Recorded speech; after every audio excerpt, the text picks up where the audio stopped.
ইনভেস্টমেন্টের মাধ্যমে তার পেরেন্টস তার বাচ্চার ফিউচারটাকে সিকিউর করছে, আর লোনের মাধ্যমে তার বাচ্চাকে একটা প্রথম ব্যাড লেসন দিচ্ছে। ওই বাচ্চাকে তার লোনের একটা বড় ট্র্যাপে জড়িয়ে দেওয়া হচ্ছে যখন সে ইনকাম করবে তখন।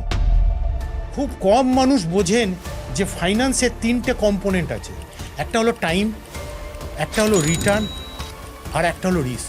এইটাকে বলা হয় ফার্স্ট প্রিন্সিপাল। আচ্ছা, আপনি আমাকে একটা কথা বলুন যে মিউচুয়াল ফান্ডে যদি টাকা রাখা যায় তাহলে একটা বড় অ্যামাউন্ট রেখে কি এসডব্লিউপি করে মাসে 1 লাখ টাকা ইনকাম করা সম্ভব? অবশ্যই সম্ভব। মিউচুয়াল ফান্ড ইন্ডাস্ট্রিতে অনেক মানুষ আছেন যারা এইভাবে এসডব্লিউপি করে টাকা নিচ্ছেন। মানে এসডব্লিউপি থেকে লাইক স্যালারি তারা পাচ্ছে? একদম তাই। এবার রিটায়ারমেন্ট না খুব সিরিয়াস ব্যাপার, ম্যাটার। কেন বললাম খুব সিরিয়াস ব্যাপার? দু একটা পয়েন্ট বলি তাহলে বুঝতে পারা যাবে। সেটা হচ্ছে কি, কস্ট অফ লিভিং আগেকার দিনে ছিল না কিন্তু রিটায়ার্ড মানুষের, এখন কিন্তু কস্ট অফ লিভিং প্রচুর আছে। এর ওপর মরার ওপর খাড়ার ঘা আর একটা জিনিস আছে, কি জানেন তো? একবার যদি কারুর একটা ভুল হয় রিটায়ারমেন্টে, তাহলে তাকে আর কেউ 2 বছর 3 বছরও সাপোর্ট দেবার নেই। তখন তার কাছে সেভিংস অ্যাকাউন্টের টাকাটা পুরোটা নেই বা নেই, কিছুই নেই। এবার তাকে তখন কি করতে হচ্ছে? লোন করতে হচ্ছে। এইরকম করেই প্রথমে মানুষজন লোনে জড়ান, সুইসাইডাল স্টেপ নেয় অনেকে ওই বয়সে গিয়ে। রিটায়ারমেন্টের সময় একজন মানুষের আলটিমেটলি কোন কোন টপ 4-5টা পয়েন্ট মনে রাখা উচিত? খুব ইম্পর্টেন্ট জিনিস বলছি, ফিগারগুলো নয় কিন্তু, সবাই মন দিয়ে শুনবেন।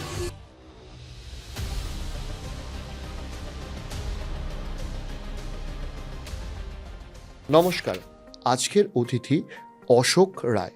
তিনি অত্যন্ত পরিচিত একজন নাম, যিনি ফাইন্যান্সিয়াল ওয়ার্ল্ডে বাঙালি হিসাবে খুব দারুণভাবে কাজ করে চলেছেন এবং রয়েস ফাইন্যান্স বলে একটি কোম্পানি তিনি করেছেন। সেখান থেকে তারা ইন্স্যুরেন্স, মিউচুয়াল ফান্ড সহ বিভিন্ন ধরনের ফিনান্সিয়াল প্রোডাক্টের উপর কাজ করেন। অশোকবাবু অত্যন্ত ভালো একজন মানুষ। তিনি খুব সুন্দর করে আজকে বুঝিয়েছেন হেলথ ইন্স্যুরেন্স, মিউচুয়াল ফান্ডের বিভিন্ন দিক, কিংবা একজন মানুষ সঠিকভাবে নিজের ওয়েলথ কী করে ক্রিয়েট করবেন সেই বিষয়টা। চলুন অশোকবাবুর থেকে সেইগুলো সম্পর্কে একটু জেনে নেওয়া যাক।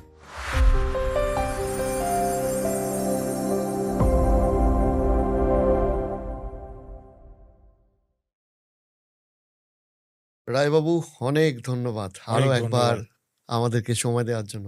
তো যাই হোক, আপনার আগের পডকাস্টটা আপনার সাথে যেটা হয়েছিল সেটায় মানুষের যে রিয়াকশন এবং তাতে বোঝা গেছিল যে মানুষ এই ফাইন্যান্সিয়াল জগৎ সম্পর্কে আরও অনেক বেশি বাংলায় জানতে চায়, শিখতে চায়। এবং সেই জায়গায় দাঁড়িয়ে যারা খুব সিরিয়াস এই বিষয়ে, তারা অনেকেই, ধরুন আজকে যাদের এজ 30-35, তারা অনেকেই এবার একটা বিষয় নিয়ে খুব সিরিয়াস হয়ে যাচ্ছে। সেটা হচ্ছে তাদের যে সন্তান হয়েছে, হয়তো তারা সদ্য ভূমিষ্ঠ হয়েছে বা হবে, তাদের আজ থেকে 15-20 বছর বাদে গিয়ে যে এডুকেশনে একটা হিউজ খরচা থাকে, এবং সেই খরচাটা এতটাই খরচা যে আজকে যারা স্কুলে আছে সেখান থেকেও প্রচুর খরচা থাকে।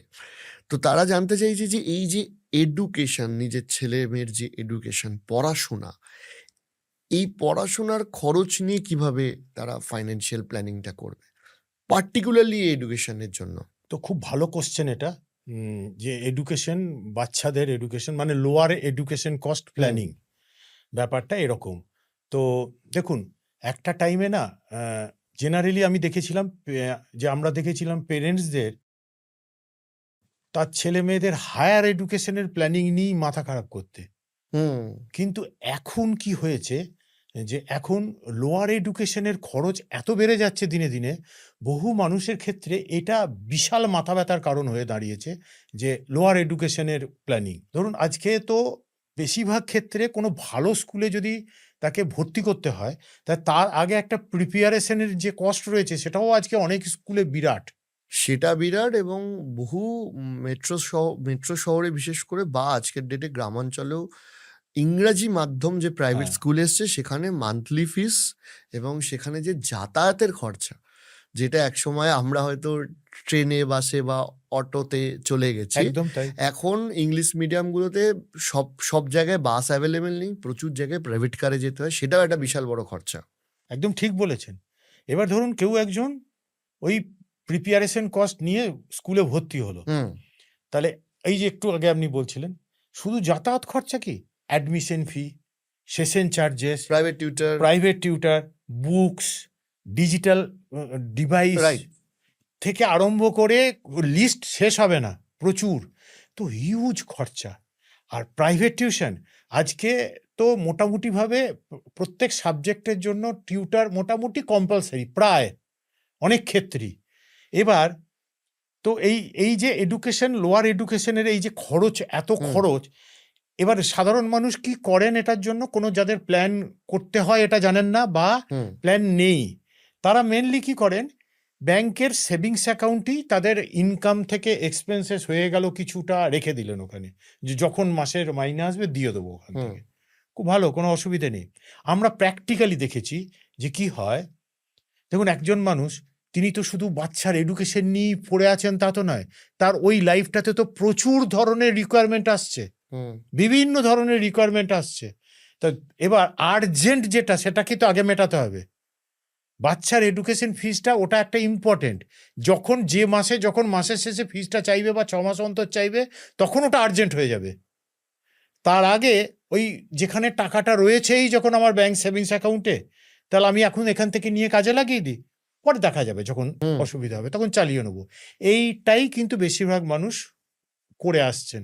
কেউ কেউ একটু বেশি কি করেছেন, ব্যাংক সেভিংস অ্যাকাউন্টের থেকে শর্ট টেনিওরের ফিক্সড ডিপোজিট করে দিয়েছেন, যাতে আমি 6 মাসের পরে লাগবে, অত 3 মাসের ফিক্সড ডিপোজিট, 6 মাসের ফিক্সড ডিপোজিট, এরকম, এর বেশি কিচ্ছু না। হুম তো এই ক্ষেত্রে এই জন্যে কি ঘটনাটা ঘটছে তখন, এবার যখন তার অ্যাকচুয়াল এডুকেশন কস্টের জন্য টাকাটা লাগবে, হুম তখন তার কাছে সেভিংস অ্যাকাউন্টের টাকাটা পুরোটা নেই বা নেই, কিছুই নেই।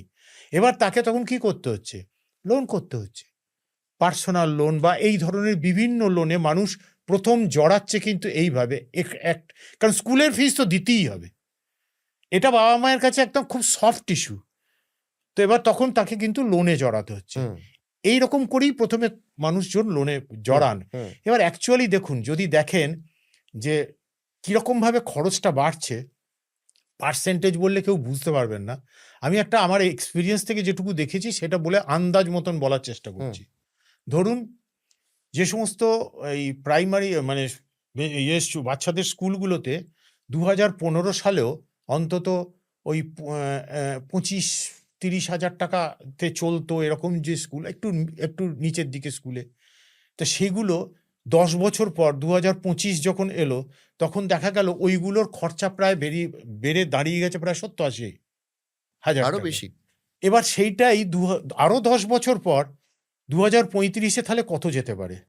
না বর্তমানেই আরো অনেক বেশি এবার যদি একটু মিডিওকার স্কুল, এটা তো আমি মিডিওকার স্কুল বললাম, একটু যদি ওপরের দিকে স্কুলে যাওয়া হয়, তাহলে ওটা তখন 2015 সালে ছিল 1 লাখ টাকার কাছাকাছি। সেইটা আজকেই এসে গেছে প্রায় 2-2.5 লাখ টাকা অ্যানুয়ালি। এবার 2035-এ ওর ভ্যালু কত যেতে পারে? 5.5, 6 ছয় মিনিমাম মিনিমাম। এবার যেগুলো ইন্টারন্যাশনাল স্কুল, হুম যেগুলো 2025-এ ওই ধরুন 5.5-6 লাখ টাকা লাগছিল, তাদের কাছে তো 10-12 লাখ টাকার মিনিমাম লাগবে। তো এই হারে বাড়ছে। এবার একজন পেরেন্টস, তার ইনকাম কি এই রেটে বাড়ছে? খুব বড় জিনিস একটা। এবার যদি তিনি প্ল্যানিং করে না রাখেন, তাহলে কি করে ব্যাপারটাকে সামলাবেন? এটা ভাবার দরকার আছে অবশ্যই। এবার বিভিন্নভাবে প্ল্যানিং করা যেতে পারে। এক ধরনের হয়, প্যারেন্টসরা যদি বাচ্চা স্কুলে ভর্তি করার আগে থেকে প্ল্যানটা করেন, যে তাহলে তার ক্ষেত্রে অনেক সুবিধা হয়, হুম যে তিনি অনেক আগে থেকে অ্যাকুমুলেট করতে পারছেন টাকাটাকে, হুম তার প্ল্যানিং আলাদা হবে। আর যদি তিনি স্কুলে ভর্তি হওয়ার পর এবার ভাবছেন আমাকে প্ল্যান করতে হবে, তাহলে তারও প্ল্যান হবে, কিন্তু তার প্ল্যানিংটা আবার আলাদা হবে। যদি ছাত্রছাত্রীদের নামে এডুকেশনের লোনই পাওয়া যায় তাহলে আলাদা করে আবার আগাম প্ল্যান কেন করব, তখন তো লোন পাওয়াই যাবে যদি প্রয়োজন হয়, কারণ তারা ভাবে যে যদি না প্রয়োজন হয় টাকাটা জমিয়ে আমি কি করব। বাচ্চার এডুকেশনের জন্য আপনি টাকা খরচ করবেন, তাহলে এটা আর একটা টিভি কিনবেন বা বেড়াতে যাবেন, দুটোর মধ্যে তফাৎ আছে। হুম কারণ ওটা একটা খরচ, আর এটা অ্যাকচুয়ালি তার নলেজ, তার আপব্রিঙ্গিং, তার পিছনে একটা ইনভেস্টমেন্ট, এবং পেরেন্টসদের ডিউটি।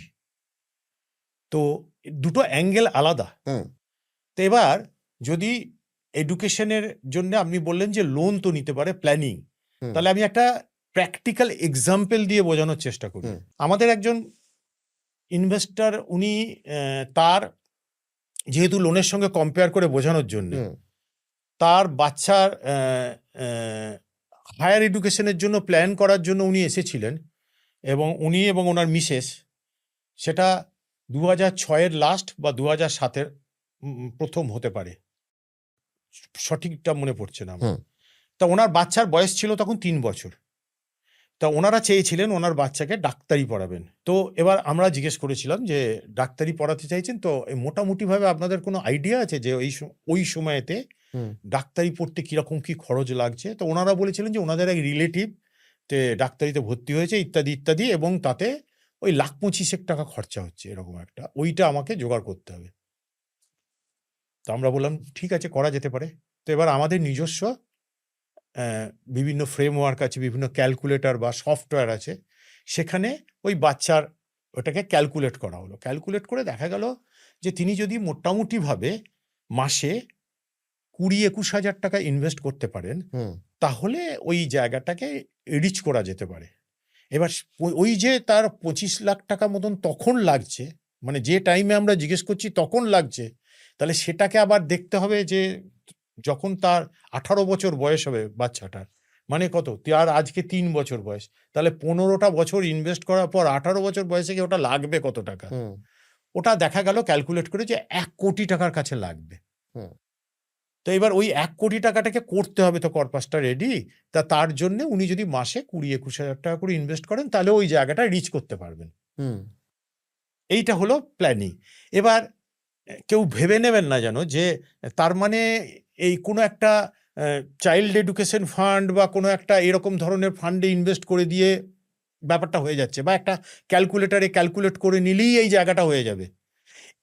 এই এইটা যেন ভুলভাবে না কেউ ব্যাখ্যা করেন, আমি এটা বোঝাতে চাইছি না। হুম এইটা ডিটেলে যদি বলতে হয় সেটা তো আরো অনেক কিছু হয়, কারণ এইভাবে কিন্তু গোল ফুলফিল হয় না। কারণ একটা ক্যালকুলেট করে নিলাম আমি, এটার মধ্যে অনেক কিছু আছে। ধরুন এর ক্ষেত্রেই আমরা যখন করেছিলাম, তখন এই যিনি পেরেন্টস ছিলেন তাদের আগে একটা আমাদের প্রোফাইল তো বানিয়েছিলাম, ইনভেস্টর প্রোফাইল, মানে তার ইনকাম সোর্স কোত্থেকে আসছে, হুম তাদের এক্সপেন্সেস কি আছে কি না, ইত্যাদি ইত্যাদি। তারপর তাদের একটা এমার্জেন্সি ফান্ড তৈরি করে দেওয়া হয়েছিল। তাদের আরো অনেক গোল ছিল, এবং তার সঙ্গে একটা এডুকেশন গোল ছিল। তাদের একটা এমার্জেন্সি ফান্ড বানানো ছিল। এটা খুব ইম্পর্টেন্ট, কারণ যদি কালকে এই এডুকেশন গোল তিনি ক্যালকুলেট করেছেন করে ঠিক 20-21 হাজার টাকা করে চালাচ্ছেন, হুম এমার্জেন্সি সিচুয়েশন তো বাচ্চার এডুকেশনের জন্য ওয়েট করবে না, হুম সে তো আসবে যখন খুব দরকার হবে। এবার তখন যদি সেটা না থাকে, তাহলে ওই এডুকেশন ফান্ড থেকে টাকাটা নিয়ে এবার ওই এমার্জেন্সিটা মেটাতে হবে, তাহলে তো আর ওটা জীবনেও ফুলফিল হবে না।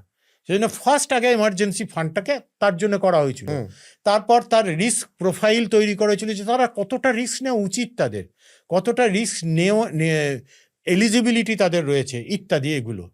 তারপরে তার অ্যাসেট অ্যালোকেশন স্ট্র্যাটেজি, তার যে গোলগুলো চলছে সেই গোলগুলো মনিটর করা ঠিক করে, কিভাবে প্রোগ্রেস হচ্ছে, তার প্রোগ্রেসটার মধ্যে আর কি করা দরকার, ইত্যাদি ইত্যাদি। সেজন্য শুধুমাত্র যে ওই ক্যালকুলেট করে ব্যাপারটা হয় না। তো এবার ধরুন যিনি প্ল্যান করেননি, প্ল্যান করতে হবে কেন, তাহলে আমি তো লোনও নিতে পারি। তো দেখুন, লোন যারা দেয় না তারা জানে যে পৃথিবীতে বেশিরভাগ মানুষ খুব প্ল্যান করে চলবে না, যত বলাই হোক। হুম তখন তাদের লাগবে লোন যখন রিকোয়ারমেন্ট আসবে। সেই জন্য তারা যত ইঞ্জিনিয়ারিং কলেজ যখন ভর্তি হয়, তখন ব্যাংকগুলো যায়, সেখানে গিয়ে কাউন্টার করে। যখন ম্যানেজমেন্টেরই হয়, সেখানে যে ব্যাংকগুলো যায়, কারণ তাদের প্রোডাক্টটা ওই সময়তে ডিমান্ড আছে এদের, কারণ এনারা প্ল্যান করতে পারেননি সামহাউ, যে কোনো কারণেই হোক, বা প্ল্যান করার কথা ভাবেননি। তো এবার যদি কেউ লোন নেয় তাহলে কি হবে? দেখুন, একই কম্প্যারিজমে যেতে হবে। এই ছেলেটি তো লোন নেননি, কিন্তু এবার এর ক্ষেত্রেই যদি হতো লোন নিত, তাহলে ওনাকে কত টাকার লোন নিতে হতো? 1 কোটি টাকা ওই দিনে লোন নিতে হতো হুম ডাক্তারি পড়ার জন্য। তাহলে এবার যদি ধরে নিতে হবে কম্প্যারিজনের জন্য যে ইনভেস্ট করলাম যেটা, তার যা রিটার্ন আর লোনের ইন্টারেস্ট দুটোই এক হতে হবে, তাহলে তবে না কম্প্যারিজনটা হবে। অ্যাপেল আর অ্যাপেলের তো কম্প্যারিজন হবে। তো এবার ধরলাম আমি 12% রেটে উনি ইনভেস্টমেন্ট থেকেও পেয়েছিলেন রিটার্ন, আর এখানেও তার interest rate say for example 12%। হুম এবার ভাবুন যে লোনের ক্ষেত্রে কি হলো, যে আমাকে 1 কোটি টাকা লোন নিতে হচ্ছে এবং তার ইএমআই পড়তে পারে 1 কোটি টাকা, ওই রকম 12% হলো ওই 1,20,25,000 টাকা করে মাসে। এবার এই টাকার ইএমআই কজন মাসে বিয়ার করতে পারবেন? সম্ভব। এবার তখন তার সামনে দুটো অপশন, এবার ছেলেরও তো পড়াতে হবে তাকে, ছেলে মেয়েকে যাকে তাকে তো পড়াতে হবে, তাহলে তার কাছে তখন দুটো অপশন। হুম একটা কি, একটা হচ্ছে লোনের টেনিউরটাকে বাড়িয়ে দেওয়া, হুম তাহলে লোনের ইএমআইটা কমে যাবে। দুটো অপশনই বিপদ আছে। লোনের টেনিওর যদি উনি বাড়িয়ে দেন তাহলে ওনার ছেলেকে বা ওনাকে অনেক দিন পর্যন্ত লোনের বোঝাটা টানতে হবে। আর একটা হতে পারে কি, নিজের সঞ্চিত যে টাকা পয়সাগুলো আছে তার থেকে কিছুটা দিয়ে লোনের অ্যামাউন্টটাকে কমিয়ে নিয়ে আসা, হুম তাহলে ইএমআইটা কমে যাবে। এখানে বিপদটা কি, এবার ইনি তো দুদিন পরেই রিটায়ার হবেন, কিছুদিন পরেই তো রিটায়ার তখন হবেন। তার সঞ্চয়টা কি? এখন বেশিরভাগ ছেলে মেয়ে তো আজকে লেট ম্যারেজ, হুম তারপর তাদের যে বাচ্চারা হচ্ছে তারাও কিন্তু অনেক পরে, তো এবং যখন সেই বাচ্চা হায়ার এডুকেশন কমপ্লিট করছে তখন বেশিরভাগ পেরেন্টস রিটায়ার হয়ে গেছে বা রিটায়ারমেন্টের ঠিক কাছাকাছি। হুম তাহলে এবার তার রিটায়ারমেন্টের টাকা বা তার পুঁজি টাকা সেটা যখন তিনি খরচ করে ফেলছেন এই পারপাসে, এবার যেদিন তার ইনকাম থাকবে না একটাও এবং তার জন্য কোনো লোনের প্রভিশনও থাকবে না, হুম তখন তার কি হবে? দুটোতেই কিন্তু একটা হুম। প্রবলেম রয়েছে। 1 নম্বর লোনের ক্ষেত্রে। 2 নম্বর হচ্ছে কি, দেখুন লোন নিতে গেলে আমাকে একটা মর্টগেজ দিতে হবে কিছু, হুম তাই নয় কি? আর যদি আমি নিজে ইনভেস্ট করি, ওটা নিজেই তো একটা অ্যাসেট, ওর ক্ষেত্রে তো মর্টগেজের কোনো কোশ্চেনই আসছে না। এবার আমি যদি ইনভেস্ট করি তাহলে আমি কি করছি, ইন্টারেস্ট আর্ন করছি। হুম ধরুন ওই যে এক্সাম্পলটা বললাম, যেখানে 20-21 হাজার টাকা করে উনি ইনভেস্ট করছেন, করে 15 বছর চালিয়ে 18 বছরে বয়সে তার ওই যে টাকাটা নিলেন, ওখানে তিনি মোটামুটি 60-62 লাখ টাকা মিনিমাম ইন্টারেস্ট আর্ন করছেন। আর লোনের ক্ষেত্রে তাকে ওই 1 কোটি টাকার লোনের জন্য ইন্টারেস্ট দিতে হবে ওর থেকে অনেক বেশি, 80-85 তো হবেই, তাকে ইন্টারেস্ট গুনতে হবে। আর এখানে তিনি ইন্টারেস্ট আর্ন করতে পারবেন। ঠিক করতে হবে নিজেকে যে আমি কি করতে চাই। তারপরে হচ্ছে কি, আরো অনেক রকমের ব্যাপার রয়েছে। দেখুন ইনভেস্টমেন্টের মাধ্যমে তার পেরেন্টস তার বাচ্চার ফিউচারটাকে সিকিউর করছে, আর লোনের মাধ্যমে তার বাচ্চাকে একটা প্রথম ব্যাড লেসন দিচ্ছে যে আনপ্ল্যান্ড ওয়েতে চলা যায়, দিয়ে লোনও করা যায়। দ্বিতীয় নাম্বার হচ্ছে যে ওই বাচ্চাকে তার লোনের একটা বড় ট্র্যাপে জড়িয়ে দেওয়া হচ্ছে যখন সে ইনকাম করবে তখন। অনেকগুলো ব্যাপার রয়েছে এরকম।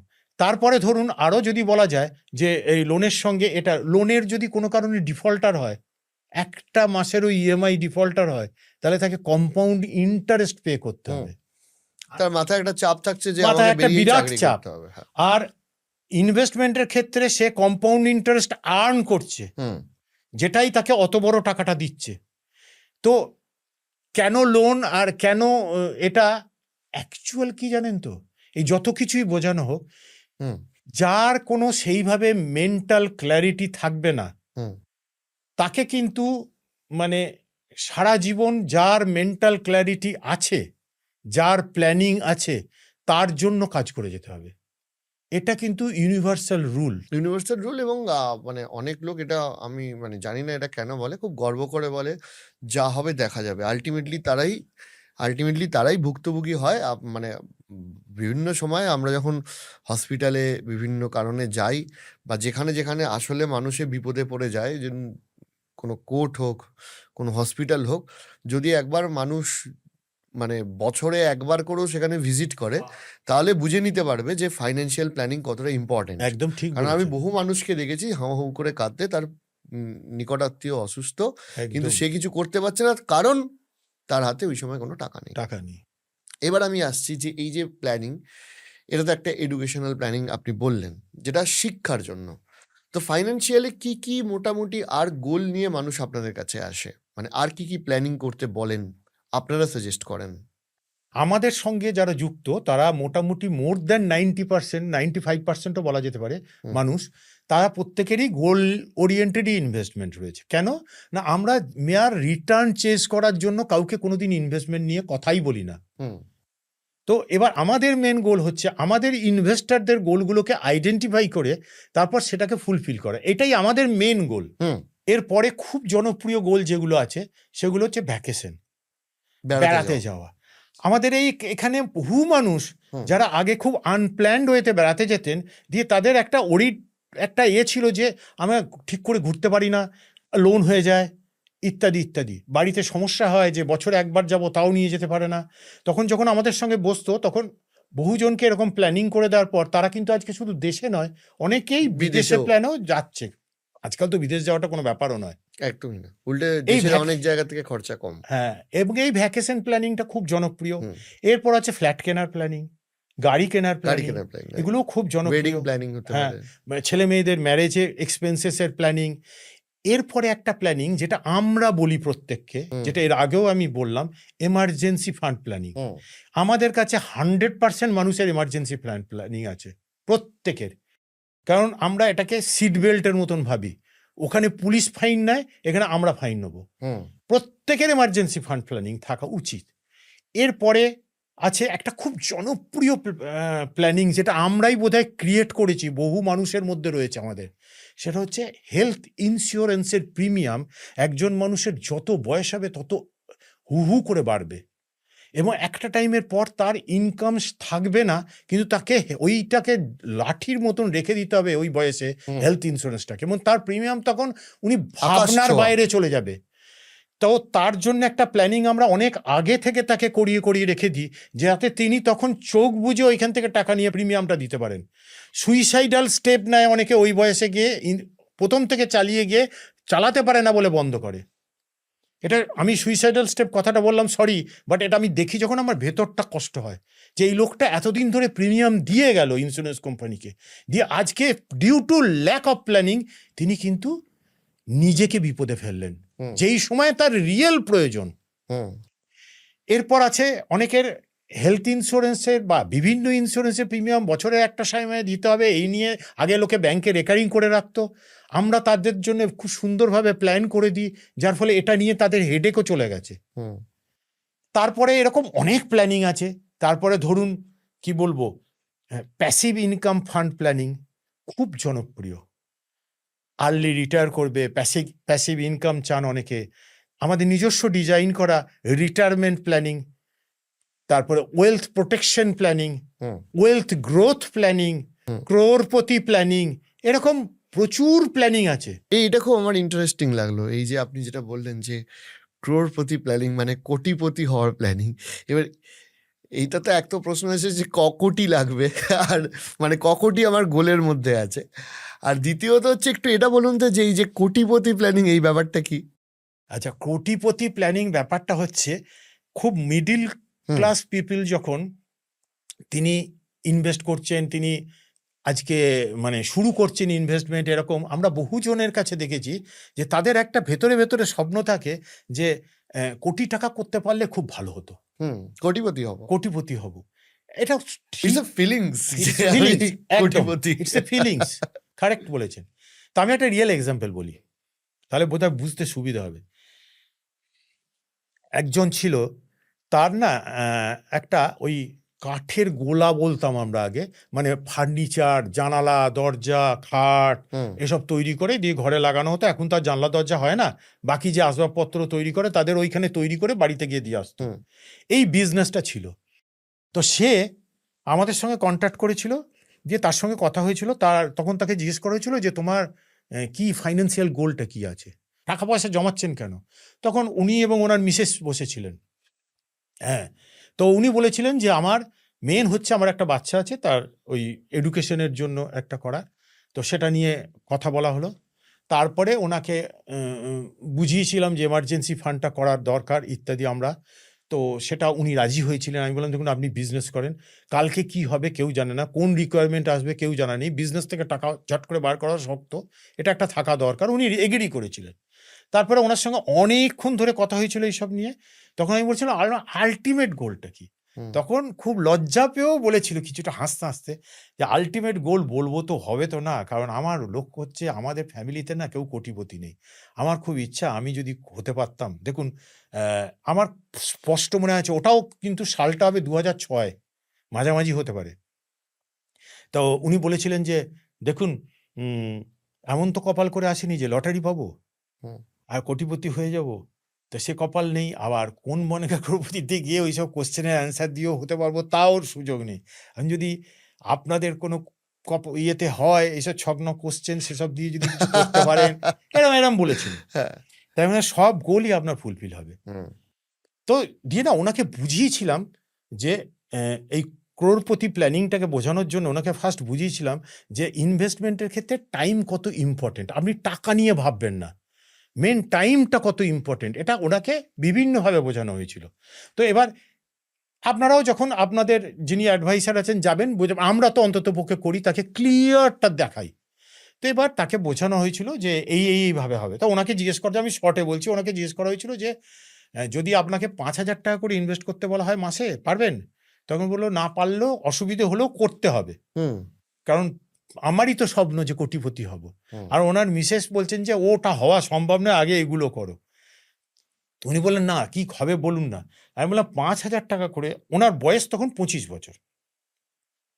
তো ওনাকে বললাম যে 5,000 টাকা করে যদি আপনি প্রত্যেক মাসে ইনভেস্ট করেন, আপনার যখন বয়সটা হবে 50, মানে 25 থেকে 50 মানে কত বছর হলো? 25 বছর। 25 বছর। তখন আপনি যে টাকাটা জমাচ্ছেন ওখান থেকে আপনি দেখবেন আপনার ভ্যালুটা রয়েছে 1 কোটি টাকার কিছু বেশি।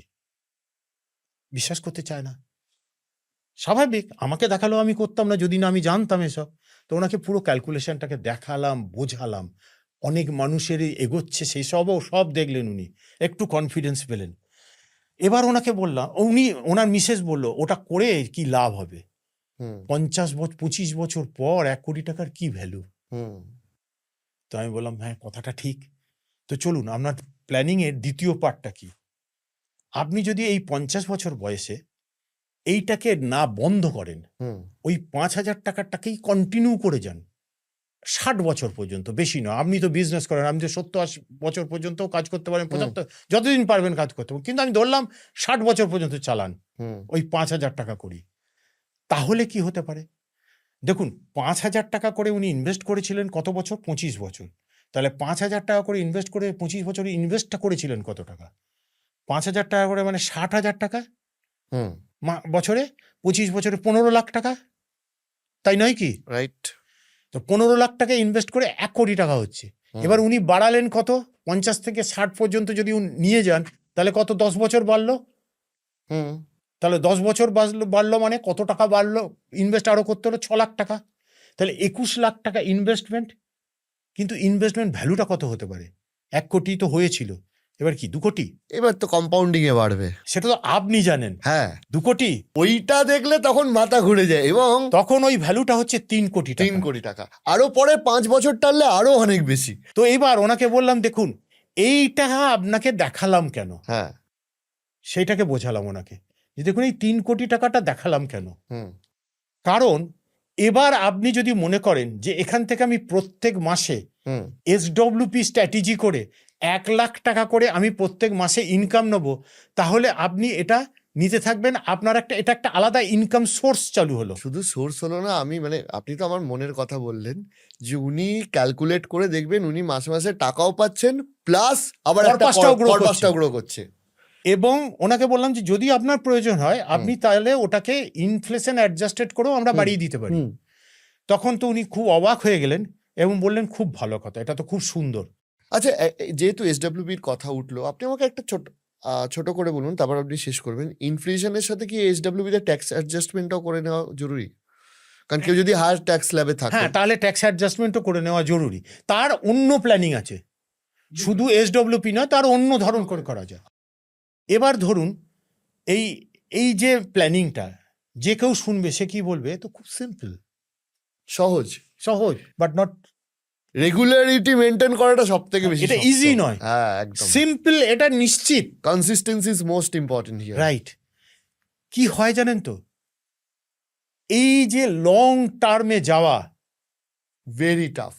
তার সবাই ভাবছে যে এখানে এটা কি হলো, কি করে হলো, কি না, Very tough, ইত্যাদি ইত্যাদি। very tough. তো এখানে বহু মানুষ ওই জায়গায় ডাউট করে বলে সে বুঝতে পারলো না আমি কি বলেছি। হুম আমি তাকে বলেছি তার অন্য গোল ছিল, হুম তার এমার্জেন্সি ফান্ড বানানো হয়েছিল, হুম আরো অনেক কিছু করা হয়েছিল, সেটা তো বলা হয়নি। যে সেটা হচ্ছে তার ওই পোর্টফোলিওটাকে রেগুলারাইজ ওয়েতে মনিটরিং করা হয়েছে, তার গোলগুলোকে, প্রোগ্রেসগুলোকে মনিটরিং করা হয়েছে, এনাদের প্রোফাইল বানানো হয়েছে, রিস্ক প্রোফাইল বানানো হয়েছে, আনসার্টেনটি এলে কি করে সামলাবো সেগুলোকে তৈরি করা হয়েছে। তারপর কিন্তু এই এই জিনিসটা হচ্ছে। Correct. এইবার কি হয়, এইখানে অনেক মানুষ বলেন এই তো খুব ইজি, হুম কিন্তু কি হয় জানেন তো, ফাইন্যান্সের ক্ষেত্রে বিশেষ করে হুম মানুষ ডিসিশন নিতে হয় ভয় খায় কারণ জানে না বলে। হুম অজানা জিনিসে সকলের ভয় আছে। আজ আমরা এখানে বসে আছি, হঠাৎ করে একটা দুম করে আওয়াজ হয়, যদি আমাদের প্রথমেই আগে চমকে উঠবো, হুম কারণ ওটা অজানা আওয়াজ, প্রতিদিন হয়নি। তো যিনি জানেন না তার ভয় লাগে। আর একটা হয় কি, তিনি নিজেকে বিশ্বাস করেন না, হুম যার ফলে হয় কি তিনি দুনিয়ার কাউকে বিশ্বাস করেন না। হুম এবার তারা কি করে, ভাবতে থাকে, চিন্তা করতে থাকে, যত ইনফরমেশন, আজকের যুগে তো প্রচুর ইনফরমেশন, আগের দিনে তো সেটা ছিল না। হুম তা এখন কি করবে, সে ইউটিউবে ঢুকে যত চ্যানেলের ভিডিও আছে, এমন কোনো ইনফ্লুয়েন্সার নেই যে তিনি জানেন না। সব জায়গায় ঘুরে দেখে নিলেন, অরিজিৎ বাবুর পডকাস্টে ওই ভদ্রলোকে সেইটা বলেছিলেন, দেখি তো এটা হয় কি না। এবার এই করতে গিয়ে তিনি প্রোকাস্টিনেশন করছেন। জাস্ট উনি ভাবছেন যে আমি চেক করে তবে সব কিছু করব। খুব ভালো কথা, করুন না, কে বারণ করেছে? আপনি কি হারাচ্ছেন দেখুন। হুম এই যে ডিলে হচ্ছে, এই যে বসে বসে অ্যানালিসিস করা হচ্ছে, করতে করতে নিজেই প্যারালিসিস হয়ে যাচ্ছি, এই যে ডিলেটা হচ্ছে, এতে কি হচ্ছে, ফাইন্যান্সে না অনেকে রিটার্ন দেখে, কত হবে, এত টাকা দিলে কত টাকা হবে। একটা জিনিস জেনে নেই, সেটা হচ্ছে ডিলে কস্টটাও জানা দরকার। একদমই তাই। ধরুন কোনো মানুষ, কেউ একজন, বেশি নয়, এইসব ভাবাভবি করতে গিয়ে 1টা বছর দেরি করলেন, বিশাল কিছু দেরি করেননি, 1টা বছর মার্সি করা যায়। কিন্তু টাকা পয়সার ব্যাপার ভাববো না, 100 বার ভাববেন, আপনি 12 মাস ধরে ভাবুন, হুম তাহলে উনি 5-12 60,000 টাকা ভাবার জন্য কম দিলেন। হুম ওনার 1 কোটি টাকা ভ্যালু হয়েছিল 25 বছরে, তাই তো? এখন হবে 13 লাখ টাকা কম। তার মানে কোটিপতি হতে 13 লাখ টাকা পিছনে গেলাম, 60,000 টাকার পানিশমেন্ট। কেউ যদি এরকম ভাবতে ভাবতে 5টা বছর দেরি করে, হাফ হয়ে যাবে গোটা জীবনের ওয়েলথটা। এই তাই হয়। 5টা বছরে তিনি কম দিলেন কত টাকা বছরে, তার মানে 5-12 60, হুম 3 লাখ টাকা কম দিলেন। হুম তার 1 কোটি টাকাটা তখন 50 লাখ হবে। রাইট। তো কেন বললাম যে এটা খুব জানা দরকার, হুম কারণ আপনার কষ্টের টাকা, হুম এইবার সেই কষ্টের টাকাটাকে আপনি শুধুমাত্র একটা মানে ভেবে এই করতে গিয়ে নষ্ট করলেন। হুম অথচ আপনি যদি ইনভেস্ট করতেন, যে কোনো সময় তো তুলেও নিতে পারেন, হুম। অসুবিধাটা কোথায়? আমি এই সূত্রে বলছি যে আপনাদের কাছে তো নিশ্চয়ই এনআরআই পোর্টফোলিওগুলো আছে। তাহলে আজকের ডেটে একটা জিনিস হচ্ছে মিউচুয়াল ফান্ড দিয়ে তো শুধুমাত্র একটা সময় ধরা হতো যে যারা স্টক মার্কেট বোঝে না, এটা মধ্যবিত্তের ফান্ড। আজকের ডেটে সেই অবস্থায় নেই। 30, 40, 50, 60 কোটি টাকার পর্যন্ত পোর্টফোলিও আছে। আপনার সাথে কথা হচ্ছিল, আপনি বলছিলেন 70 কোটি, তার মানে 2 বছরের মধ্যে ওটা 100 কোটির পোর্টফোলিওতে গিয়ে এমনি দাঁড়াবে। তো এই মিউচুয়াল ফান্ডে তো তাহলে আপনাদের কাছে অনেক বড় বড় পোর্টফোলিও আছে, যাদের জাস্ট কোটিপতি হওয়াটা জাস্ট সময়ের ব্যাপার, মানে কোনো ব্যাপারই না, তারা মাসেই হয়তো কোটি টাকা ইনকাম করেন। বড় পোর্টফোলিওগুলো কিভাবে ম্যানেজ করেন ঠিক, আপনারা? দেখুন, আমাদের সঙ্গে বিভিন্ন দেশের মানুষ যেমন ইনভেস্ট করেন এখানে এসে, হুম, মানে রয়েছেন, মানে আমাদের দেশের মানুষ যেমন আছে, তেমনি আমাদের দেশের মানুষ যারা বিদেশে রয়েছেন, চাকরি করছেন বা চাকরি ব্যবসা বা সূত্রে বিভিন্ন গেছেন। ব্যবসা সূত্রে রয়েছেন, তো তাদের বিভিন্ন দেশের মানুষজন তারাও কিন্তু আমাদের সঙ্গে ইনভেস্ট করেন। হুম, হুম, এরকম অনেকে আছেন। হুম, তো যেমন ধরুন আপনার কি বলবো, ইউএসএ থেকে অনেকে আছেন, তারপরে ইউকে মানে ইউরোপিয়ান কান্ট্রির অনেক সেখান থেকে আছে, হুম, অস্ট্রেলিয়া, তারপরে চায়না আছে, প্লাস এশিয়ান কান্ট্রির অনেকেই আছেন। হুম, অ্যাকচুয়ালি কি জানেন তো, এই এনআরআইদের পোর্টফোলিও হুম, আর এমনি একজন রেসিডেন্ট ইন্ডিয়ানের হুম। পোর্টফোলিও হ্যান্ডেল, দুটোর মধ্যে আকাশ পাতাল তফাৎ আছে।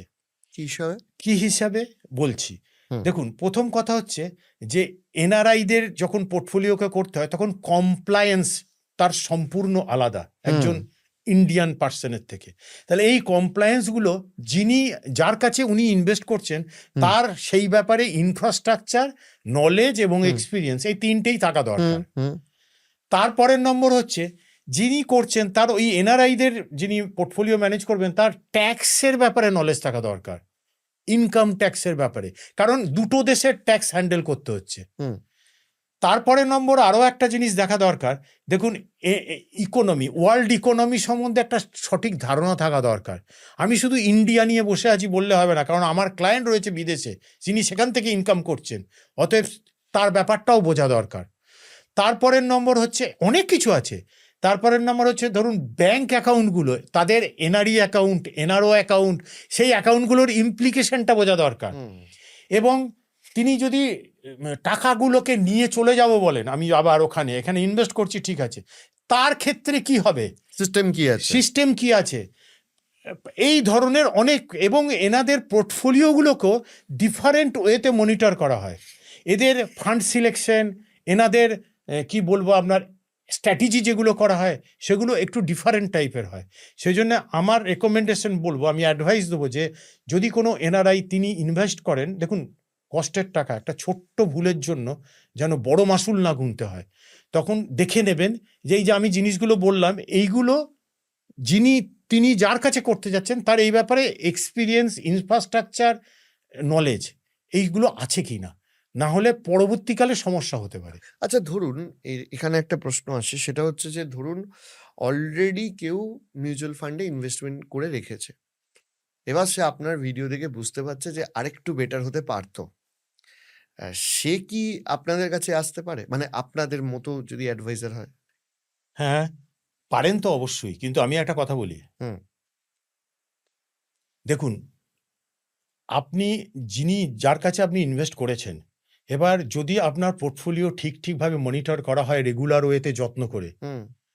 আপনার যদি গ্রোথ ঠিক হয় হুম। পোর্টফোলিওর, আপনার গোলগুলোকে আইডেন্টিফাই করে যদি আপনার পোর্টফোলিও করা হয়, অ্যাসেট অ্যালোকেশন স্ট্র্যাটেজি করে করা হয়, সব থেকে বড় কথা আপনার রিস্ক প্রোফাইল তৈরি করা হয় এবং ইনভেস্টার হুম। প্রোফাইল তৈরি করা, এগুলো যদি সব মেনটেন করে করা হয়, হুম। তাহলে আপনি কেন চেঞ্জ করবেন? হুম।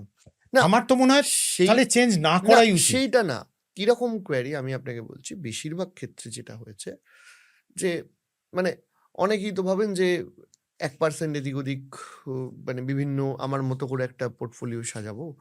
এটা বেশিরভাগ ক্ষেত্রে তারা হচ্ছে সেই মানুষগুলো যারা নিজেরা নিজেদের পোর্টফোলিওটা বানিয়েছে। হুম, তো এইরকম অনেকে আমাকে জিজ্ঞাসা করেছে যে আমি যদি অলরেডি ইনভেস্টেড হই, আমার যদি কোনো নির্দিষ্ট বিভিন্ন যে অ্যাপ আছে সেখান থেকে ইনভেস্টেড থাকে, আমি কি অশোকবাবুর কাছে গিয়ে আমার পোর্টফোলিও রেকটিফিকেশন এবং সেটা ঠিক করতে পারবো ওই কন্টিনিউয়েশনটা রেখে? অবশ্যই পারবেন। হুম। সেই অ্যাঙ্গেল থেকে আমি বলছিলাম আপনাকে যে যদি এইগুলো করে আপনি আপনার নিজের পোর্টফোলিওটা কি বানান, যেগুলো আমি বললাম, অ্যাসেট অ্যালোকেশন স্ট্র্যাটেজি, হুম। রিস্ক প্রোফাইল ইত্যাদি করে, এবং গোলগুলোকে এবং আপনার পোর্টফোলিওটাকে মনিটর করা, রেগুলারাইজ, হুম। ওইটা খুব ইম্পর্টেন্ট। আপনি দেবদারু গাছ লাগান, বাড়িতে অনেক দামি দামি গাছ লাগান, কিন্তু যদি সেই গাছগুলোকে পরিচর্যা না করা হয়, জল না দেন ঠিক করে, জল না দেন, পরিচর্যা না করেন, তাহলে ওগুলো জঙ্গল হয়ে যাবে। হুম।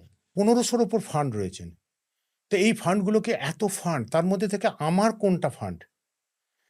প্রত্যেকটা ফান্ডের KIM আছে, কি ইনফরমেশন মেমোরেন্ডাম, SID আছে, স্কিম ইনফরমেশন ডকুমেন্ট, যেখানে ডিটেলে লেখা আছে এই ফান্ডটা কি করে ম্যানেজ করা হবে, এই ফান্ডটা কি করে কাজ করবে, কোন গোলের জন্য এই ফান্ডটা, এভরিথিং আছে।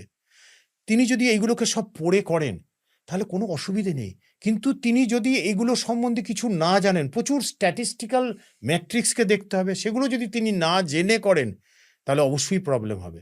হ্যাঁ, আমরা এরকম ধরনের বহু পোর্টফোলিও, তারা আমাদের কাছে এসেছে, আমরা আমাদের মতন করেই ম্যানেজ করি হুম।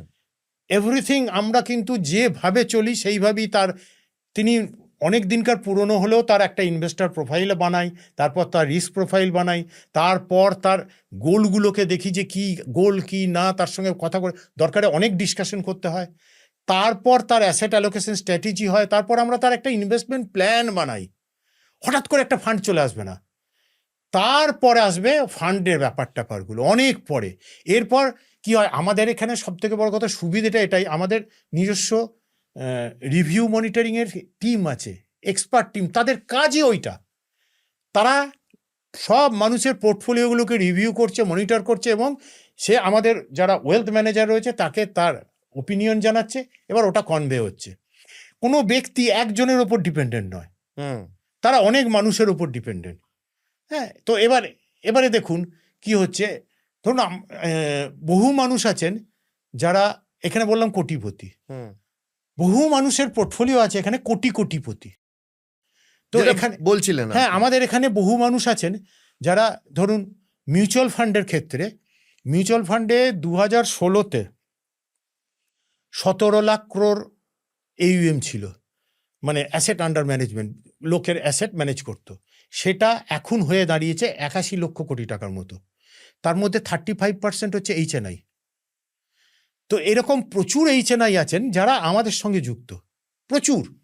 তো এবার তাদের আপনি দর্শকদের সুবিধার্থে একটু HNI এর মানে ব্যাখ্যা হাই দিলেন। নেটওয়ার্ক ইন্ডিভিজুয়াল, যাদের একটু হুম। ইনকাম টিনকাম যাদের বেশি, মানে মধ্য কথা যাদের পয়সা আছে, পয়সা একটু ইনকাম টিনকাম বেশি, হ্যাঁ তো সেটার জন্য তাদের এরকম যারা তাদের অনেকের SIP চলে ওই 1 লাখ 1.5 লাখ তো আছেই মাসে। মাসে, এবং বহু হাজব্যান্ড ওয়াইফ মিলে তাদের 4.5-5 লাখ টাকা করে SIP চলে। আচ্ছা এটা একটা বলুন যে মোটামুটি কত আর্ন করলে HNI এই কথাটা বলা না, হয়? এরকম কোনো রুল নেই, হ্যাঁ মানে আমি এক এক জায়গায় আমি এক এক রকম শুনি। আচ্ছা এটা আমাকে অনেকে জিজ্ঞাসা করেছে, আপনাকে পেয়েছি তাই জিজ্ঞেস করছি যে আমি কত টাকা আর্ন করলে লোকে আমাকে মানে উচ্চবিত্ত বলবে এই ভারতে? লোকে কি বলবে তাতে কি আছে? না আপনি- না জেনুইন কোশ্চেন, আমি কমেন্টে পড়েছি এটা, সেই আরে জন্য আপনি জিজ্ঞেস করলাম। 30% রেটে ট্যাক্স দিন না, আপনি তো উচ্চবিত্ত। গভর্নমেন্টকে দিলেই আপনি উচ্চবিত্ত। তো যেটা বলতে যাচ্ছিলাম, হুম, এই রকম লোক রয়েছেন। তো এবার ভাবুন তাদের পোর্টফোলিওটা কত বড়। বিশাল। তো এই বড় পোর্টফোলিও কিন্তু আমরা হ্যান্ডেল করছি। হুম, এবার দেখুন কি হয়, একটা ছোট পোর্টফোলিও আর একটা বড় পোর্টফোলিও হ্যান্ডেলটা কিন্তু অনেক ডিফারেন্ট। একটা ছোট পোর্টফোলিওকে হ্যান্ডেল করে এক জিনিস, আর একটা বড় পোর্টফোলিও তার মাল্টি লেয়ারে তার মনিটরিং করা দরকার হয়, তার মাল্টি লেয়ারে রিভিউ করার দরকার আছে। তাদের ফান্ড সিলেকশনটাই টোটাল ডিফারেন্ট। হুম। এনাদের ফান্ড সিলেকশনগুলোই পুরো এনাদের স্ট্র্যাটেজিটাও পুরো ডিফারেন্ট। হ্যাঁ, তো এবার কি বলবো আপনাকে, ধরুন তাহলে আপনি এরকম একটা কথা বলুন আমাকে যে ধরুন আমার স্বপ্ন আমি ভবিষ্যতে বড় পোর্টফোলিও বানাবো, ঠিক আছে, এবার আজকে আমার কাছে টাকা কম, তাহলে আমি কিভাবে ব্যালেন্স করে এগোবো? কারণ আপনি তো বলছেন একটা ছোট পোর্টফোলিও আর বড় পোর্টফোলিওর মধ্যে কিভাবে ব্যালেন্স বেসিক একটা ডিফারেন্স আছে। ধরুন আপনি ছোট এখন ইনকাম আছে 10,000 টাকা করে, যদি আপনি প্রত্যেক মাসে জমান হুম মাসে, তো এবার ধরুন আপনি একটা এক্সাম্পল বলছি, এটা কিন্তু 10,000 টাকা করে প্রত্যেক মাসে যদি আপনি জমান, এবং যদি ওটা আপনি 10 বছর দেন, তাহলে আপনি দিলেন কত টাকা?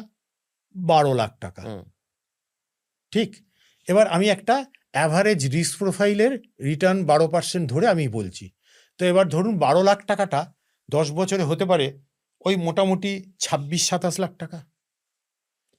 এবারে খুব ইম্পর্টেন্ট জিনিস বলছি, ফিগারগুলো নয় কিন্তু, সবাই মন দিয়ে শুনবেন। এবার ওই ভদ্রলোক কি করলেন, তিনি তার 10,000 টাকা করেই ইনভেস্টমেন্ট রাখলেন। তিনি শুধু কি করলেন, টাইমটা বাড়িয়ে দিলেন। 10 বছর দিয়েছিলেন টাকাটা, ওটাকে করে দিলেন উনি আমি 20 বছর দেবো। হুম ঠিক আছে, পকেট থেকে ওনার 10 বছরের সময়তে যা ইনকাম ছিল, হুম। ইনকাম কিন্তু বেড়ে গেছে অনেক।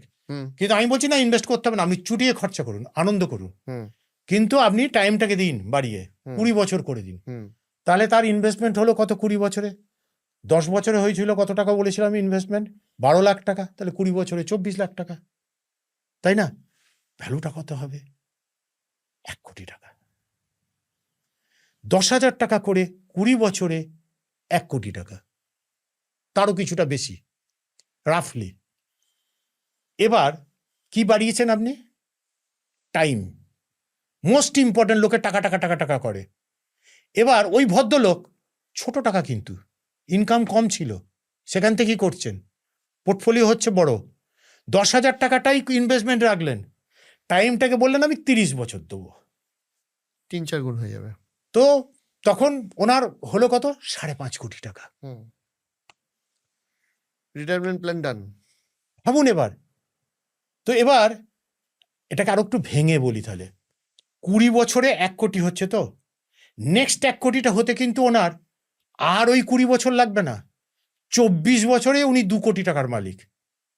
তারপরের প্রতি মানে 4 বছরে 4 বছরে, তারপরে প্রত্যেক 2 বছরে 2 কোটি করে বাড়ছে, হুম তারপরে প্রত্যেক বছরে 1 কোটি টাকা করে বাড়ছে। হুম ভাবুন এবার তার পোর্টফোলিওটা কোথায় যাচ্ছে। এবার এই যে বললাম আমাদের কাছে 4.5-5 লাখ টাকা করেও লোকের এসআইপি রয়েছে, এবার ভাবুন তাদের প্রত্যেক বছরে কোটি টাকা করে বাড়ছে তার 100-200 কোটির মালিক হয়ে যাবে। তো এইবার সেই পোর্টফোলিওগুলোকে হ্যান্ডেল করা, সেই যে টিম ম্যানেজমেন্ট দরকার, সিরিয়াসনেস যেটা তো এভরিথিং, Seriously, এবং যারা ইনভেস্ট করেছেন, হুম ধরুন প্রচুর আছে বড় বড় বিজনেসম্যান, তারপরে কি বলবো, অনেক ডক্টর আছেন, অনেক হাই লেভেলে চাকরি করেন, সিইও আছেন, বা এরকম বড় পোস্টে চাকরি করেন, এরকম এরকম প্রচুর মানুষ আছে, লিস্ট বলতে গেলে অনেক হয়ে যাবে। হুম হুম সব থেকে মজার কথা কি জানেন, এটা মনে পড়লো বলে বলছি, হুম হাসিও পায়। সেটা হচ্ছে যখন প্রথম হয়েছিল এটা, মানে আমাদের সঙ্গে না মিউচুয়াল ফান্ডের এএমসিতে যারা চাকরি করেন, হুম এখানে যারা করেন বা বোম্বেতে করেন রয়েছেন চাকরির সূত্রে, তারাও অনেকে তাদের পোর্টফোলিও আমাদের সঙ্গেই আছে, আমরা হ্যান্ডেল করি। হুম তারা তো সব জানে, হুম তারা তো মিউচুয়াল ফান্ড কোম্পানিতে এত বছর চাকরি করছে। আচ্ছা আচ্ছা প্রথম that's great যিনি point. তিনি আমাকে যখন বলেছিলেন না, আমি খুব অবাক হয়েছিলাম। আমি বললাম, আপনি আমাদের সঙ্গে কেন যুক্ত হবেন? তো উনি বলেছিলেন, বুঝিয়েছিলেন যে সত্যি আমি তখন বুঝেছিলাম, কারণ ওটা অনেক দিন আগেকার ঘটনা। আজকে খুব বেশি নয়, কিন্তু অল্প হলেও বেশ কিছু জনের পোর্টফোলিও কিন্তু তাদের আমরা হ্যান্ডেল করি। তো ব্যাপারটাকে কেন বললাম, এটা আমরা কি বড় কিছু কাজ করেছি বলে নয়, কিন্তু তিনিও একজন জবই করছেন, আমি তা অন্য কিছু বলছি না। আমি বলতে চাই যে মানুষের ধ্যান ধারণা, এই যে টাইম, এই খুব কম মানুষ বোঝেন যে ফাইন্যান্সের 3টে কম্পোনেন্ট আছে। হুম একটা হলো টাইম, একটা হলো রিটার্ন, আর একটা হলো রিস্ক। এইটাকে বলা হয় ফার্স্ট প্রিন্সিপাল, হুম ফান্ডামেন্টাল একটা। এর কোনো দিন কোথাও আপনি স্টকে ইনভেস্ট করুন, ফিক্সড ডিপোজিটে করুন, মিউচুয়াল ফান্ডে করুন, যেখানে করুন, এই প্রিন্সিপাল ছেড়ে কিচ্ছু নেই। তো কি, ধরুন কেউ ভালো রিটার্ন পেতে চান, তাহলে তাকে টাইম দিতে হবে। যদি তিনি টাইম না দেন অথচ ভালো রিটার্ন পেতে চান, তাহলে তাকে রিস্ক বেশি নিতে হবে। থার্ড কম্পোনেন্ট কিন্তু তখন বেড়ে যাবে। তো এবার আমাকে যদি কেউ বলে যে আপনাকে না আমি এত % রিটার্ন দিয়ে দেবো, খুব চটজলদি পেয়ে যাবেন, কোনো প্রবলেম নেই, তাহলে আমার কিন্তু একটা ইন্টারোগেটিভ সাইন থাকা উচিত ছিল, একটা ফার্স্ট প্রিন্সিপালকে এ কি করে ব্রেক করছে, তার মানে কোথাও কিছু ক্যাচ আছে নাকি, আগে দেখি। তো এটা আমি কেন বললাম, যাতে মানুষজন না ঠকে যায়। একদমই তাই। যে মানে ওই খুব তাড়াতাড়ির চক্করে আমার মানে যেটা ওয়ারেন বাফেট বলেছিলেন হ্যাঁ। যে rule number 1 never lose your money, rule number 2 never forget the rule number 1। তা আপনি এই কথাগুলো বলতে বলতে আমার যেটা মনে হচ্ছে যে ধরুন এখানে একটা কন্ট্রাডিকশন আমি বলছি, যে অনেকেই বলেন বা হয়তো কিছুটা আপনারাও বলছিলেন, সেটা আপনার থেকে আমি ডেফিনেশনটা চাইবো। যে ধরুন আমি ব্যক্তিগতভাবে যদি আমার ফাইন্যান্সিয়াল প্ল্যানিংটা ঠিকঠাকভাবে করি, যদি আমি ঠিক মিউচুয়াল ফান্ড বা ঠিক ফান্ডে টাকা রাখি, বা আমি যদি আমার যে অ্যাসেট অ্যালোকেশন আছে, আমার রিয়েল এস্টেট, আমার কমিউনিটি ইনভেস্টমেন্ট, আমার বাকি যেগুলো আছে সেগুলো যদি আমি প্রপার করি, তাহলে কি আমার আলাদা করে রিটায়ারমেন্ট প্ল্যান করার দরকার আছে? কারণ আমি তো কর্পাস এমনি টাইমে ঠিকঠাক পেয়ে যাব। রিটায়ারমেন্ট প্ল্যানিং হচ্ছে একটা খুব সিরিয়াস প্ল্যানিং। হুম এটাকে বইয়ের পেজ মার্কের মতন করে রাখলে হবে না। আমি আর একটা অ্যাডিশন করছি এখানে, আপনি তারপর পুরোটা বলবেন। সেটা হচ্ছে যে আমার বহু বন্ধু রয়েছে, ভেরি সাকসেসফুল এন্টারপ্রেনিউর, ওদের প্ল্যান হচ্ছে বস আমি আর্লি রিটায়ারমেন্ট নেব। এবার তাহলে রিটায়ারমেন্টের সাথে দুটো জিনিস আমি আপনাকে অ্যাডিশন করতে বলছি। একটা তো রিটায়ারমেন্ট মোটামুটি 60-65 অনেকে ক্যালকুলেট করে চলে, আর একটা হচ্ছে ওই ফাইন্যান্সিয়াল ফ্রিডম বা আর্লি রিটায়ারমেন্ট, যে এরপর থেকে আমি টাকার জন্য কাজ করবো না, আমার প্যাশন হবে, আমি করবো। দ্যাট মে বি আমার 40 হতে পারে, 45 হতে পারে, 50 হতে পারে। তো এই টোটাল প্ল্যানিংটা কি সেপারেটলি করার প্রয়োজন আছে যদি আমি সঠিকভাবে? না, অবশ্যই প্রয়োজন আছে। মিউচুয়াল যেমন এইটাও আবার দুটো প্ল্যানিং আলাদা। রিটায়ারমেন্ট প্ল্যানিং একটা নর্মাল রিটায়ারমেন্ট প্ল্যানিং, আর এটা যেটা বললেন এটা আমাদের গোলে প্যাসিভ ইনকাম প্ল্যানিং বলে আমরা করি, এবং বহু মানুষের চলছে, মানে আর্লি রিটায়ারমেন্ট যারা নেবেন তাদের জন্য করা আছে, এবং তারা কিন্তু অনেকজন কিন্তু সেখান থেকে ইনকাম একজনের কথা বলি, তিনি খুব বড় পোস্টে চাকরি করতেন, এবং তার আগে থেকে ঠিক করা ছিল 55-এ রিটায়ার হবেন তিনি, ঠিক আছে, তো 55-এই কিন্তু তিনি রিটায়ার হলেন হুম এবং তখন উনি ডাউট করছিলেন কি করব বলো কি না ইত্যাদি ইত্যাদি, কিন্তু আমরা বলেছিলাম না আমরা তো কর্পাস যা বলেছিলাম তার থেকে বেশি হয়ে গেছে। এবার উনি এখন কি করছেন, ওনার বহু দিনের শখ ছিল যে ওই কি বলে ওগুলোকে, ওই ওই যে এগ্রিকালচার করা, যেগুলো অর্গানিক অর্গানিক ফার্মিং ফার্মিং করছেন, এটা ওনার শখ, হুম সেখান থেকে করছেন, ইনকাম হচ্ছে অল্প স্বল্প, কম খুব, কিন্তু ওইটাতে উনি এখন বুঁদ হয়ে রয়েছেন, কারণ ওনার ফ্যামিলি চলা ইত্যাদি সব খরচ তো এখান থেকেই হচ্ছে, সেটেল তো এইভাবেও চলে। এবার রিটায়ারমেন্ট না খুব সিরিয়াস ব্যাপার, ম্যাটার, এটাকে আলাদা করে সিরিয়াসলি দেখা উচিত। কেন বললাম খুব সিরিয়াস ব্যাপার, দু একটা পয়েন্ট বলি তাহলে বুঝতে পারা যাবে। হুম সেটা হচ্ছে কি, প্ল্যানিংয়ের থেকে কেনটা বোঝা উচিত, হোয়াইটা খুব বোঝা উচিত। সেটা হচ্ছে রিটায়ারমেন্টের, দেখুন আগেকার দিনের সঙ্গে এখনকার দিনের তফাৎ হয়েছে কোথায়, অনেক কিছুর তফাৎ হয়েছে, তার মধ্যে একটা বড় তফাৎ হয়েছে, আর্নিং পিরিয়ড কমে গেছে। হুম দেখুন একটা সময় 1980 এইসব এরাতে ছিল কি, মানুষজন রোজগার শুরু করে দিত 18-20 বছর বয়সী, যা হোক কিছু রোজগার করতো, 60 বছর পর্যন্ত রোজগার করতো। আর আজকের দিনে একটা ভালো ইনকাম শুরু করতেই তো মানুষ 25 বছর লেগে যাচ্ছে, মানে ঠিকঠাক ইনকাম হুম হয়তো শুরু করছেন আগে, কিন্তু একটা মোটামুটি স্টেবল ইনকাম হতে 25 বছর লেগে যাচ্ছে। আর ওদিকে তো 60 থেকে নামতে নামতে 50 চলে এসছে। তো এবার তাহলে হলো কত, আগে ছিল 40 বছরের আর্নিং পিরিয়ড, আর এখন হয়ে গেল 25 থেকে 50, মানে 25 বছরের আর্নিং পিরিয়ড।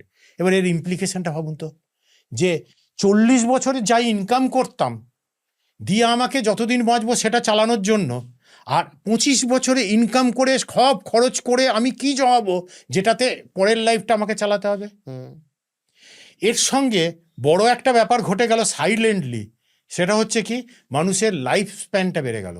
হুম আগে মানুষ কত বছর বাঁচত, বেশিরভাগ অ্যাভারেজ, আজকে যারা এক্সপার্ট তারা বলছেন, আমি জানি এক্ষুনি এটা শুনলেই বলবেন না না আমি বাঁচবো না অত বছর, বহু এক্সপার্টরা বলছেন আজকে অ্যাভারেজ আয়ু নাকি যাবে 85-90 বা তার বেশি, অলরেডি জাপানে চলে গেছে হ্যাঁ বা তার বেশি। বেশি হ্যাঁ তো তারা যুক্তি হিসেবে দেখাচ্ছেন যে অনেকের ভালো ইনকাম থাকার জন্য তারা ভালো খাবার দাবার খাচ্ছেন, medical health system medical science অনেক উন্নত হয়েছে এই সব কারণের জন্য, যাই হোক, ওটা আমার সাবজেক্ট নয়। কিন্তু ব্যাপারটা হচ্ছে যদি তার এই লাইফ স্প্যান বাড়ে, তাহলে আমি 25 বছর ইনকাম করে 50 বছর আমি রিটায়ার যদি হই, তাহলে 90 বছর যদি আমি বাঁচি, তাহলে 40টা বছর আমাকে এবং আমার স্পাউসকে এই হাই ইনফ্লেশন হাই মেডিকেল এক্সপেন্ডিচারের যুগে আমাকে চালাতে হবে। এবং কস্ট অফ লিভিং আগেকার দিনে ছিল না কিন্তু রিটায়ার্ড মানুষের, এখন কিন্তু কস্ট অফ লিভিং প্রচুর আছে। হুম এর উপর মরার ওপর খাড়ার ঘা আর একটা জিনিস আছে, কি জানেন তো, জয়েন্ট ফ্যামিলি অ্যাবলিশ হয়ে গেছে।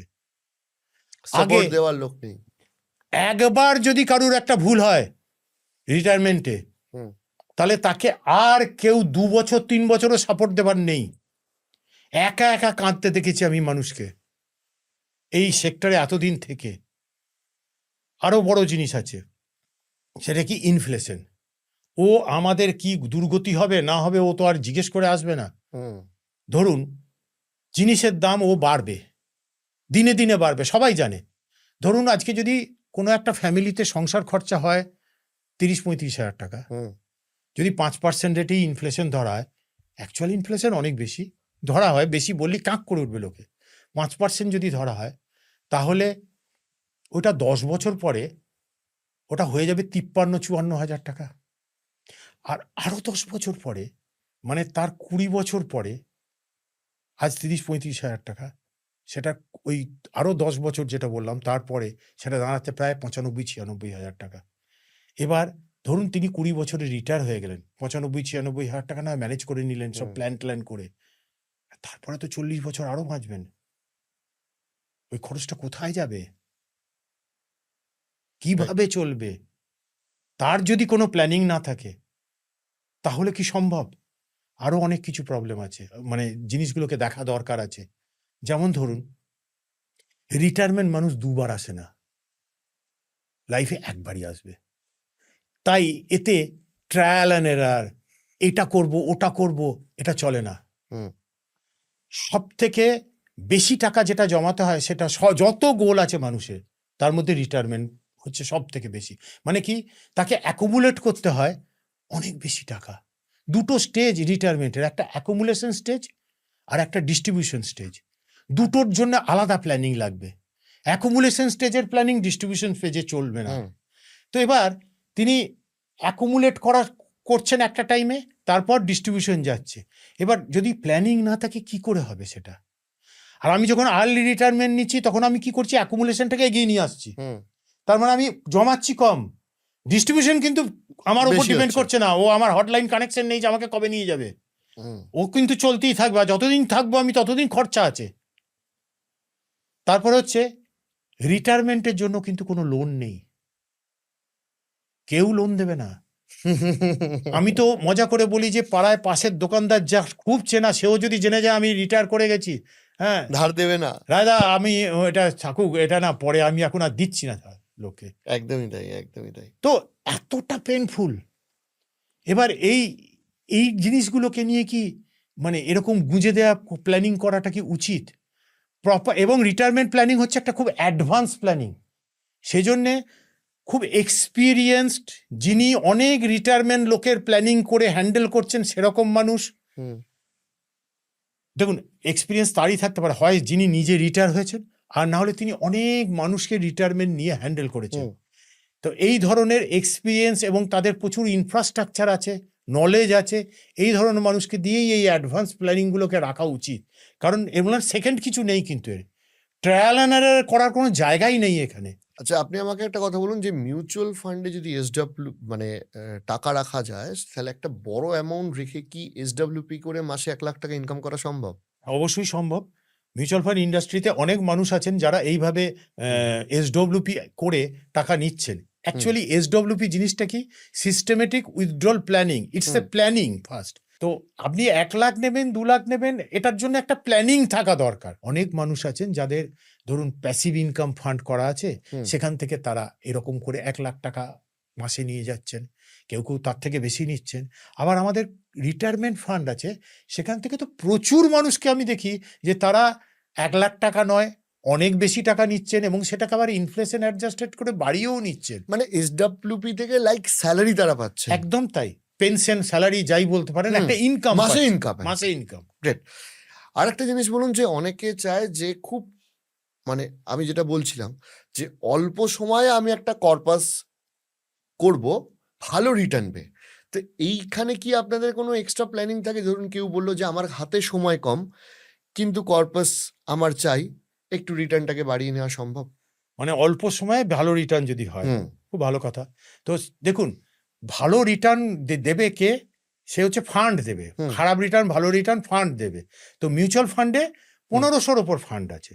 হুম, তাহলে আগে আমাকে কি করতে হবে? ওই 1500 ফান্ডের মধ্যে, দেখুন ওই 1500 ফান্ডের মধ্যে কিছু ফান্ড আছে ভালো রিটার্ন দিচ্ছে, কিছু ফান্ড আছে ভবিষ্যতে ভালো রিটার্ন দেবে।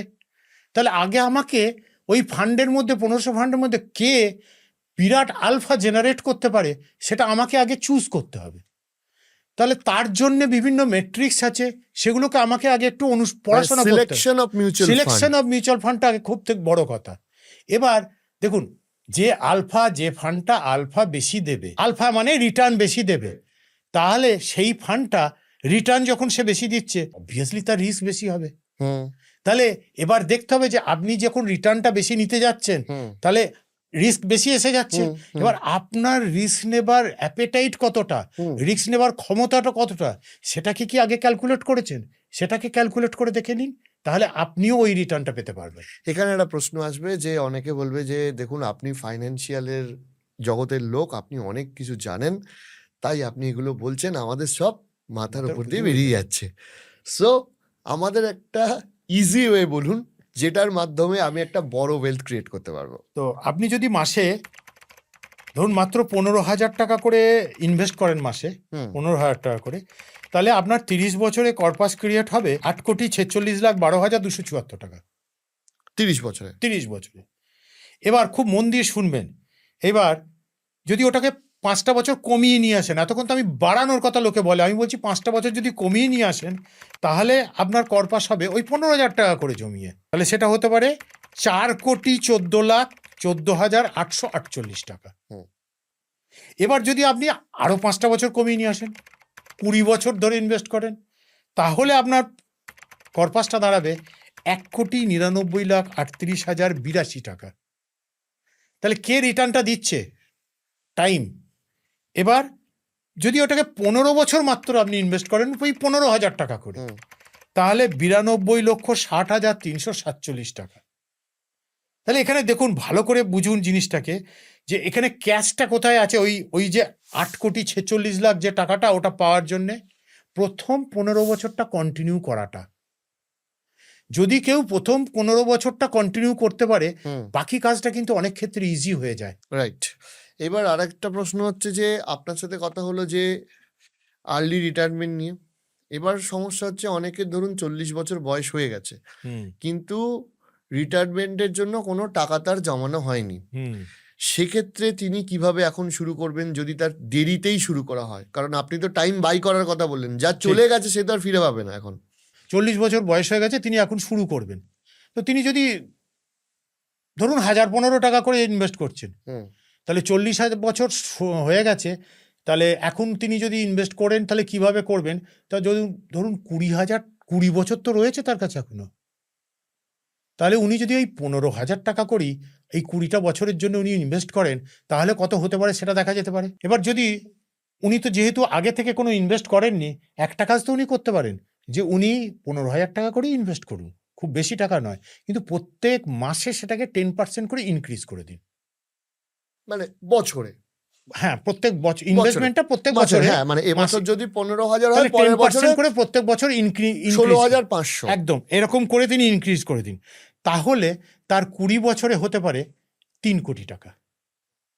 তাহলে একজন 40 বছরের ব্যক্তি, তিনি করতে পারেননি বলে তার আফসোস কিন্তু থাকার কথা নয়। এটাকে বলে টেকনিক্যালি সম্ভবত স্টেপ আপ এসআইপি, হ্যাঁ, তাই তো? এটাকে বলে স্টেপ আপ এসআইপি, এই ইনক্রিমেন্ট করাটাকে।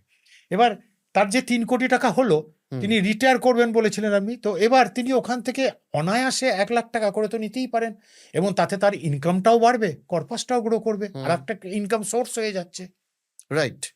আর ফাইনাল কথা আপনি ছোট করে বলুন, কারণ আপনি অনেকটা ব্যাখ্যা করে আমাদের বলেছেন, কিন্তু আমি আপনাকে জিস্ট জানতে চাইছি। রিটায়ারমেন্টের সময় একজন মানুষের আলটিমেটলি কোন কোন টপ 4-5টা পয়েন্ট মনে রাখা উচিত? প্রথম, তিনি যখন রিটায়ার করবেন তার আগে দেখা উচিত যে তার একটা প্রপার এমার্জেন্সি ফান্ড আছে তো, হুম, তার একটা প্রপার অ্যাডিকুয়েট হেলথ ইন্স্যুরেন্স আছে তো। হুম, 3 নম্বর পয়েন্ট হচ্ছে যে তিনি যে কর্পাসটা নিয়ে রিটায়ার করেছেন, হুম, সেই কর্পাসটাকে খুব যত্ন করে রেগুলারাইজ মনিটর করা হচ্ছে তো। হুম, 4 নম্বর হচ্ছে যে তার দেখা উচিত যে তার অবর্তমানে তার স্পাউস এই পোর্টফোলিওটাকে কিভাবে হ্যান্ডেল করবে, তার কোনো ব্যবস্থা করা আছে। হুম, তিনি যার কাছে ইনভেস্ট করেছেন তিনি একা ব্যক্তি নন তো, হুম, তার একটা পুরো টিম আছে। কারণ এনাদের লংজিভিটি কত বছর সেটা তো জানা নেই। হুম, এরপরে আরও একটা ব্যাপার দেখা খুব দরকার, যে কাল যদি এনার কিছু হয়ে যায়, ভদ্রলোকের কিছু হয়ে যায়, তাহলে তার স্পাউস, তার মিসেস কাদের সঙ্গে যোগাযোগ করবেন না, এই ব্যাপারে কি কোনো নির্দেশ করে দেওয়া আছে? নাহলে যে কোনো কারণে পুরো পোর্টফোলিওটা এদিক ওদিক হয়ে যেতে পারে। হুম। এইগুলো দেখে নেওয়া খুব দরকার। যাই হোক, আজকে অনেকটা আলোচনা আজকে হলো, এবং আমার মনে হয় যে আজকে আগের দিনের থেকেও একটু এক্সাইটিং আলোচনা হলো। এটা ডেফিনেটলি মানুষের কাজে আসবে। ফাইন্যান্সিয়াল ওয়ার্ল্ডের অনেক আলোচনা বাকি রয়ে গেল। তো আমরা ঠিক করেছি যে পরের এপিসোডটা এইখানে যে কমেন্টগুলো আসবে, এটা আপনারা মন দিয়ে শুনুন। সেটা হচ্ছে যে কমেন্টগুলো আসবে, সেই কমেন্ট থেকে টপ 5টা 6টা প্রশ্ন বা 10টা প্রশ্ন নিয়ে পরবর্তী এপিসোডে আপনার সাথে আমরা বসছি। খুব ভালো, আপনার প্রশ্নগুলোও ছিল খুব ভালো, আলোচনা করে খুব ভালো লাগলো। নমস্কার। Thank you so much. Thank you.